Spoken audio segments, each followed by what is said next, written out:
महाभारत की विशालता और जटिलताओं को एक साथ लिख पाना किसी भी सामान्य व्यक्ति के लिए संभव नहीं था। तो आखिर किसने लिखा ये महाकाव्य? महर्षि वेद व्यास या कोई और? किसने अपने बलिदान से अर्जुन की जान बचाई और पांडवों की जीत में अप्रत्यक्ष रूप से महत्वपूर्ण योगदान दिया?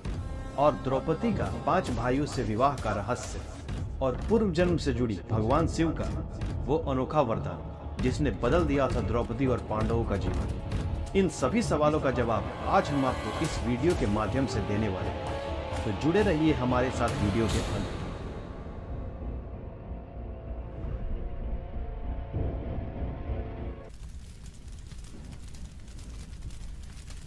महाभारत के असली लेखक के रूप में महर्षि वेद व्यास को जाना जाता है, जिन्होंने इस महाकाव्य की रचना की थी। वेद व्यास ने महाभारत को अपने अनुभव, ज्ञान और ध्यान की शक्ति से संकलित किया, जो मानवता के विभिन्न पहलुओं को दर्शाता है।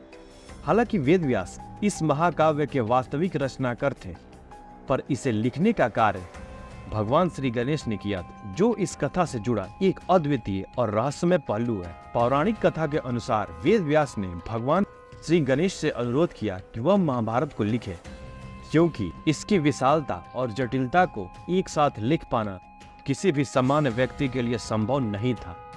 गणेश जी ने इसे स्वीकार किया, परंतु एक शर्त रखी कि वे लगातार लिखेंगे और वेद व्यास को बिना रुके कथा सुनानी होगी। इसके बाद वेद व्यास ने भी एक शर्त रखी कि गणेश जी केवल तभी लिखेंगे जब वे किसी श्लोक को पूरी तरह समझ जाएंगे। इससे वेद व्यास को कथा के मध्य में कुछ समय सोचने का अवसर मिल जाता था। इस प्रकार वेद व्यास महाभारत के रचयिता थे और भगवान गणेश इसके लेखक बने। यह घटना महाभारत की गहराइयों और इसके रचनात्मक प्रक्रियाओं का अद्वितीय पहलू प्रस्तुत करती है। घटोत्कच महाभारत के प्रमुख योद्धाओं में से एक भीम और हिडिंबा के पुत्र थे। वह अद्वितीय शक्तियों और जादुई क्षमताओं से संपन्न थे। अपने पिता भीम की तरह शक्तिशाली और अपने माता की तरह जादुई कौशल से युक्त होने के कारण वह पांडवों के लिए युद्ध में एक अमूल्य सहयोगी साबित हुए। कुरुक्षेत्र के युद्ध में घटोत्कच ने कौरवों के खिलाफ असाधारण वीरता का प्रदर्शन किया। उन्होंने अपनी मायावी शक्तियों का उपयोग करके कौरवों की सेना को भारी क्षति पहुंचाई, जिससे दुर्योधन और उसके साथी परेशान हो गए। उनके कारण कौरवों की सेना में एक अजीब सा भय व्याप्त हो गया। घटोत्कच का बलिदान युद्ध में एक महत्वपूर्ण मोड़ पर हुआ। कर्ण के पास इंद्र द्वारा प्रदान किया गया एक दिव्य अस्त्र था, जिसे वह केवल एक बार ही प्रयोग कर सकते थे। यह अस्त्र अर्जुन को मारने के उद्देश्य से रखा गया था, क्योंकि कर्ण और अर्जुन की दुश्मनी सर्वविदित थी। घटोत्कच ने युद्ध में कौरवों पर इतना दबाव बनाया कि दुर्योधन ने कर्ण से कहा कि वह इस अस्त्र का प्रयोग घटोत्कच को मारने के लिए करे। कर्ण ने मजबूरी में उस अस्त्र का उपयोग घटोत्कच पर किया, जिससे उनकी मृत्यु हो गई। इस प्रकार घटोत्कच ने अपने बलिदान से अर्जुन की जान बचाई और पांडवों की जीत में अप्रत्यक्ष रूप से महत्वपूर्ण योगदान दिया। उनका यह बलिदान वीरता और त्याग का अद्वितीय उदाहरण है, जिसे महाभारत में हमेशा याद किया जाता है। द्रौपदी का 5 पांडवों से विवाह महाभारत का एक अद्वितीय और रहस्यमय पहलू है, जिसे समझने के लिए हमें पौराणिक कथाओं और उनके पूर्व जन्म की घटनाओं पर ध्यान देना होगा। द्रौपदी का 5 भाइयों से विवाह साधारण नहीं था। इसके पीछे कुछ विशेष कारण और पूर्व जन्म की कथाएं जुड़ी हुई हैं।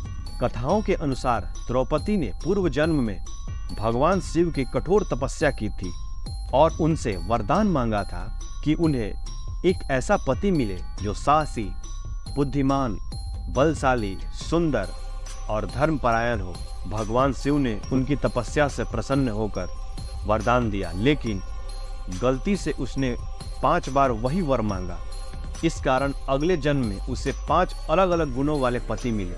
ये 5 पति युधिष्ठिर धर्म के लिए, भीम बल के लिए, अर्जुन वीरता के लिए, नकुल सुंदरता के लिए और सहदेव बुद्धि के लिए जाने जाते थे। इसके अलावा महाभारत में यह भी उल्लेख है कि जब अर्जुन ने स्वयंवर में द्रौपदी का वरण किया और उन्हें घर लाए तो उनकी माता कुंती ने बिना देखे ही यह कह दिया कि जो भी लाए हो उसे अपने भाइयों में बांट लो। कुंती के इस आदेश को मानते हुए द्रौपदी का पांचों पांडवों से विवाह हुआ। यह विवाह धर्म और कर्तव्य की भावना से प्रेरित था, जिसमें द्रौपदी ने न केवल पत्नी के रूप में बल्कि न्याय, समानता और धर्म की प्रतिनिधि के रूप में अपना स्थान सुनिश्चित किया। यह विवाह उनकी महानता और त्याग का प्रतीक है, जिसने महाभारत की कथा को और भी गहन बना दिया। क्या आप महाभारत से जुड़ी यह बातें जानते थे? हमें कमेंट बॉक्स में ज़रूर बताएं। अगर आपको यह वीडियो पसंद आई हो तो लाइक और शेयर करना न भूलें। ऐसी और अनकही, अनदेखी, अनसुनी सच्ची घटनाओं के लिए वैदिक मिस्ट्री को सब्सक्राइब करें। हम आपसे जल्द मिलते हैं अगले वीडियो में। तब तक के लिए नमस्कार।